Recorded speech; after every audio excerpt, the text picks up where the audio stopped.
या अल्लाह नेक दे मत्थे लावी सुबह सुबह किसी चंगे बंदे नाल टकरावी। अस्सलाम वालेकुम जी। वालेकुम सलाम। ना चाचू ठीक है? अल्लाह का शुक्र है। मैनू की होना है? तेरा 10,000 रुपया राशन वाला आ गया आया? आ गया मेरा 10,000 ले आए हैं? ले आया। तेरे तो सारे मसले हल हो गए। हाँ मेरे तो सारे मसले हल हो गए। मैं 10-12 दी आदा कपड़े भी खरीदते बैठा। अच्छा। महीने का राशन भी खरीदते बैठा। अच्छा। आदा मैं लेना देना भी ला लिया है। मौलवी साहब दे पैसे भी दे दिते।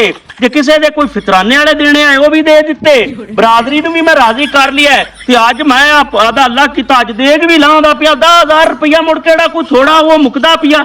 आए अल्लाह दे बंदेओ जदों सिस्टम गुरबत लैके आंदा है ना सिस्टम खराब हुंदा है ते ओ गुरबत फाउंडेशनां NGOs अतिये वाले इदारे ज़कात खैरात वाले इदारे उस गुरबत नूं खत्म नहीं करते। उस गुरबत नूं खुद सिस्टम ही खत्म करदा है। सानू वो सिस्टम ही सही करना चाहिए है। साडा सिस्टम ही खराब होया पिया है। ये हुण तरले मारिया निजाम नहीं चलना। ये सिस्टम खराब है। अच्छा हुण तू तो बड़ा टेंड भी आदि सिस्टम ते पा दे। तमीज कर यार शर्म क्यों नहीं यार कच्चा मारना पैंदा निक्के बड़े दा पता ही नहीं। हुण गल सीरियस हुंदी विच चौड़ा मारना बंद कर यार बंद कर तेन बैठी जाना।